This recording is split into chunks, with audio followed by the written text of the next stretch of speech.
नमस्कार दोस्तों, मैं रोहित कुमार।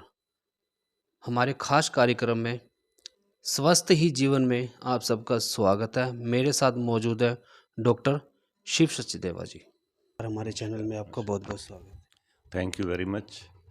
मैं एटीएन न्यूज़ के माध्यम से स्वास्थ्य के बारे में आपको बताना चाहता हूँ। सर, जो आज का इतना बिजी स्टूल है लोगों के पास कि अपने लिए समय नहीं है, तो आजकल जैसे खाने पीने का बहुत ज़्यादा उटपटांग हम बोल सकते हैं कि हो चुका है। अब कहीं भी हॉस्पिटल में चले जाओ, सबसे ज़्यादा मरीज आपको हार्ट के पाएंगे, किसी के घुटनों में है, कमर में है। तो इन चीज़ों से बचने के लिए हमारी जो ऑडियंस है, हमारी जो पब्लिक है, उनको क्या करना चाहिए? देखो, सबसे पहले तो मैं आपको यह बताना चाहता हूँ कि हम सिर्फ कोई ज़रूरी नहीं है कि अगर फिज़िकली फ़िट हैं तो फ़िट हैं। हमें शारीरिक रूप से भी, मानसिक रूप से भी, सामाजिक रूप से भी, आध्यात्मिक रूप से भी, व्यावसायिक रूप से भी, रूहानी रूप से भी स्वस्थ होना ज़रूरी है। बाकी जैसे कि रही पेशेंट्स की बात, जैसे कि आज की जो भाग दौड़ की ज़िंदगी है, तो उसमें व्यक्ति को समय ही नहीं मिलता कि अपने ऊपर वो समय व्यतीत कर सके। जैसे कि हम बात लें कि ना ही उसको योगा करने का, ना एक्सरसाइज करने का, ना ही कोई सैर करने का समय मिलता, इतना बिजी शेड्यूल हो गया है। उससे नुकसान बहुत होते हैं, क्योंकि मैं सबसे पहले आपको स्वास्थ्य के जो 7 नियम हैं वो बताऊंगा। कि सबसे पहला नियम तो होता है कि शरीर और वातावरण की सफाई। क्योंकि कोई ज़रूरी नहीं है, क्योंकि हम कह देते हैं कि हम जैसे अब बैठे हैं, तो अगर मैं बैठा हूँ, जैसे अपनी सीट पर बैठा हूँ, डॉक्टर की सीट पर बैठा हूँ, अगर मेरे पास कोई टीबी का पेशेंट आ जाता है तो मुझसे बात करता है, तो मेरे मुंह के थ्रू ही जो वायरस हैं या बैक्टीरिया हैं वो ट्रांसमिट हो जाते हैं, जिससे मुझे बीमारियाँ हो जाती हैं। तो ऐसे ही हमें कई प्रकार की जो बीमारी हैं, जैसे हम अगर योगासन नहीं करते तो भी हमें कई प्रकार की बीमारियां होती है, व्यायाम नहीं करते तो भी हो जाती हैं, या सैर करने नहीं जाते तो भी हमारी घुटनों की बीमारी हो जाती है। आजकल जैसे कि हार्ट की प्रॉब्लम्स ज़्यादा है, ब्लड प्रेशर की ज़्यादा है, ऑस्टियोआर्थराइटिस की ज़्यादा है, या किसी भी प्रकार का माइग्रेन की प्रॉब्लम ज़्यादा है। तो इनसे बचने के लिए, हार्ट की बीमारियों से बचने के लिए या ब्लड प्रेशर से बचने के लिए, हमें सबसे पहले तो यह ज़रूरी होता है कि हम नमक और घी का कम से कम प्रयोग करें।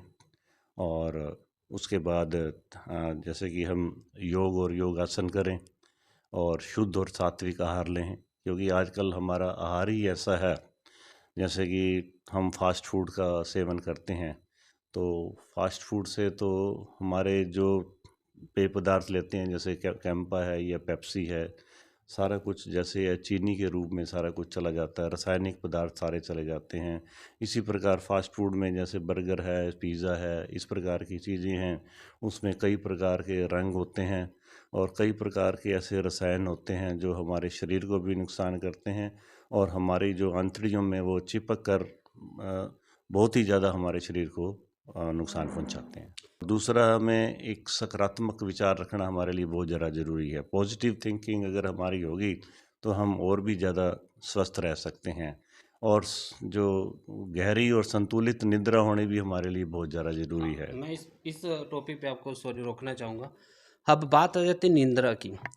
आज का जो छोटे बच्चे देख लीजिए, बड़े देख लीजिए, 12-1 बजे से पहले नहीं सोते और फ़ोन सब बच्चों के हाथ में ही होता है।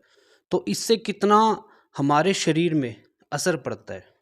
देखो, मोबाइल का जो असर है, फ़ोन का जो असर है, अब कई स्कूलों में इस पे प्रतिबंध भी लगाया गया है। लेकिन फिर भी लोग बात कर लेते हैं या इसको प्रतिबंध को नहीं मानते। बच्चे भी नहीं मानते। नहीं मानते, क्योंकि इसमें देखो कई प्रकार की चीज़ें हम देखते हैं, अच्छी भी हैं और बुरी भी चीज़ें हैं। और ज़्यादातर हम देखते हैं कि नेगेटिविटी की तरफ ज़्यादा बहुत ज़्यादा ज़्यादा ज़्यादा सीखते हैं। ज़्यादा ध्यान अच्छी जाता चीज़ है। जो कम नज़र आती अच्छी है, बुरी बुरी बुरी चीज़ें ज़्यादा चीज़ें ज़्यादा सीखते हैं। होती है। और फिर देखो रेडिएशन का, क्योंकि इसका डिटॉक्सिफिकेशन होना बहुत ज़्यादा ज़रूरी है इसका। तो कई मैंने ऐसा सुना भी है कि ऐसे कंट्री हैं जिन्होंने इस मोबाइल को तो फेंक ही दिया है, वो जो पुराने जो सैंपल वाले मोबाइल हैं वो इस्तेमाल करते हैं। क्योंकि इससे तो मतलब बहुत ज़्यादा जो है हमारे अंदर नकारात्मक विचार भी आते हैं, हम क्राइम्स वाली चीज़ें देखते हैं या हम अश्लील चीज़ें देखते हैं, उससे हमारे मन के ऊपर जो असर पड़ता है वो बहुत ज़्यादा कुप्रभाव डालता है हमारे मन के ऊपर। इस नेट से तो तकरीबन जो हमारे पक्षी है, चिड़िया, इनसे भी काफ़ी बहुत फ़र्क पड़ा है। बिल्कुल, बिल्कुल। जो ये टावर बने हुए हैं, टावर टावर बने हुए हैं, इसमें हम देखते हैं कई प्रकार की जो प्रजातियाँ हैं, कई प्रकार की जो वो पक्षियों की नस्लें हैं, वो वो ख़त्म हो समाप्त होती जा रही हैं। समाप्त। और इनका पर्यावरण पर भी बहुत ज़्यादा असर पड़ता है। पॉल्यूटेड पर्यावरण हो जाता है और वातावरण पर भी असर होकर जो प्रकृति को भी नुकसान पहुँचता है। तो मैं रोहित कुमार इजाज़त चाहूँगा, सेफ रहे, सुरक्षित रहे और नशे से दूर रहे।